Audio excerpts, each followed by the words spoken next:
Welcome to Lola Lee Chat.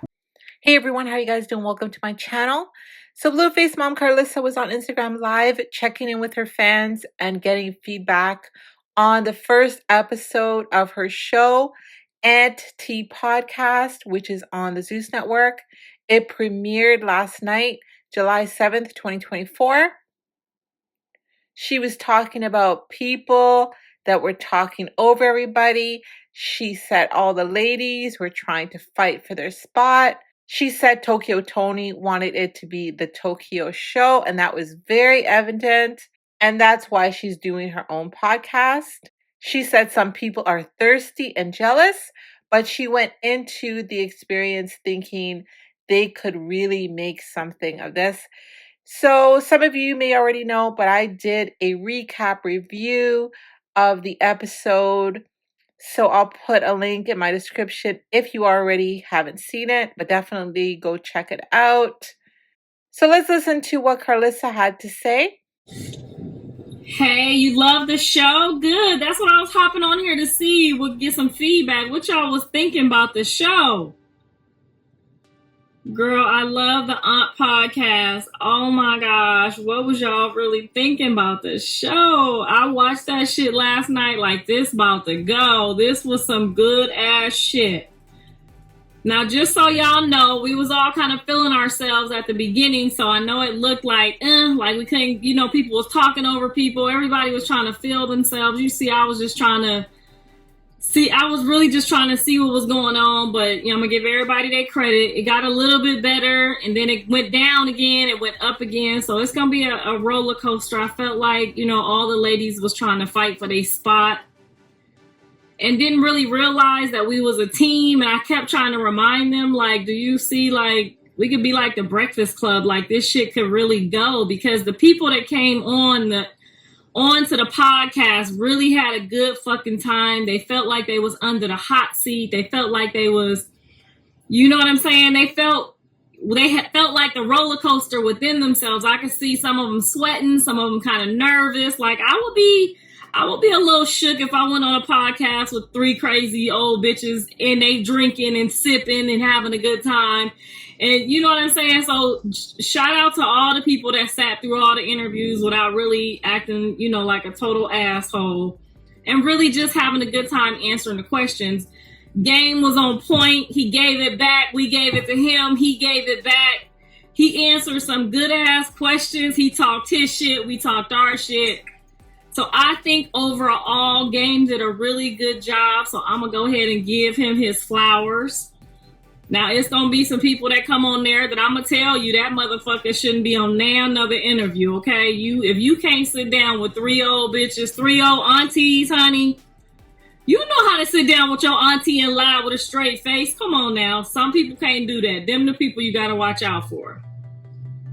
Because we made everybody feel at home. I mean, some people too at home. Some people got, glimpses of coochie hairs, and some of these motherfuckers felt too at home, okay? But it gets better. It gets so much better. That was our first one. Everybody was fighting for their spot, and everybody felt rushed and had to show their shit. And you know me, I'm just like, shit, it's gonna do what it's gonna do. At the end of the day, I'm gonna be myself. So you're not ever gonna hear me talking over nobody, trying to get my question out. You know what I'm saying? They literally had to at one point force me in my ear, shut the shit down, talk over the bitch. I'm like, let her ask her question. We couldn't answer no questions. Tokyo just wanted it to be a Tokyo show. You know what I'm saying? That's why she's doing her own podcast. It could be a really good show. Some people just get so thirsty and so jealous, and your spirit always gotta be pure. I really went into this thinking damn, these is two cool people that talk they shit. We could really make something out of this, and we can make this grow. I mean, it was a roller coaster. I felt good some days. I felt like I can't believe this shit some days, but overall I would go back. I think that once everybody kind of feels in that we a team on the same show, we not competing. with who can hurry up and show people their coochie first to get the most views. Like once everybody fills in and just relax a little bit, it's gonna be a great fucking show. I can tell by the way the people who came on there felt like in a minute, so many people are gonna want to come try to sit in that seat just to see if they can take it. Because if you can get in that seat and take it and dish it and give it without jumping up and asking people to be taken off the set and doing all that weird shit, just come have a good time. Game came, he had a good time. We laughed off camera, on camera. So it was a good time. At the end of your interview, if you walk out, hostile, like an interview is what it is. It's an interview. So when I go sit down, I already know they about to try to shred me. And you have to be comfortable with that. Don't go sit on nobody's couch and then get like I caught people in lives. My degree was supposed to be criminal justice, so I'm gonna dig in and get some information out your ass. So some people left mad at their spouses and different shit, but you got caught. So when you sit down, you just got to be comfortable with your answers, and you got to walk out comfortable. You still have to be appreciative to the opportunity in the interview, because you don't know where, on both sides, where the host could take you, or as being in that seat doing the interview, where that could take you. It could build you a fan base. It could build us a fan base. Like, you have to be comfortable when you sit down, just like on a job interview.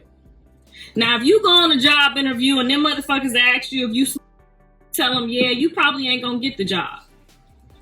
You see what I'm saying? But if you sit down and you on a show and you tell these motherfuckers, your fan base might grow. It's a lot of crazy out there. So I just say, just try to be true to yourself when you sit down with us. Try to be true to yourself and comfortable with the questions. If you can't answer that, just say, you know what, ask me that in about 5 minutes. I need to think about it. Some of these people need some help on their interviewing skills. Obviously, some of the hosts need some. And letting other people ask questions. You see what I'm saying? But can y'all still hear me? You got to be more vocal. I was trying to be more vocal without stepping on her toes, but I wanted the world to see. I like to let people see for themselves that I'm not in competition with you. I'm just here to help you help this brand grow. And I was able to establish what I went in to establish. Now on to the next episode, you'll see me get a little bit more dominant, and try to put people in their right places and right perspectives. But I really wanted everybody to get to see before I, turn correct first. And I think I did a good job at that. You know what I'm saying? Everybody is on their own agenda. I'm on my own agenda. I'm going to continue to pray for everybody. Y'all make sure I know it's costing y'all a lot to watch me on both shows, but trust me when I tell you, it's greatly appreciated, and I'm going to return the favor somehow. This wig is cute. I just didn't get to refresh it because I had to take my friend to the airport at 4 o'clock in the morning. So I didn't get to lay it down or refresh it. It just slapped on my damn head. I don't care about Zeus, Whack, or the aliens in Florida. I just want to be left alone for real. Love everybody. We love you too when you left alone. All right, guys, you heard what she had to say. So for those of you that watched the episode, definitely let me know what you thought of the episode last night. And let me know if you agree with some of the things that Karlissa was saying or all of the things that Karlissa was saying. I definitely feel that Tokyo Toni kind of made it her show. She didn't really come across as a team player to me. But hopefully the ladies will get it together and make it more of a ensemble type of show and not just a show about one person asking all the questions, trying to get all the attention. You know what I mean? So definitely let me know your thoughts. Thank you guys so very much for watching. Don't forget to like, share, and subscribe. Bye.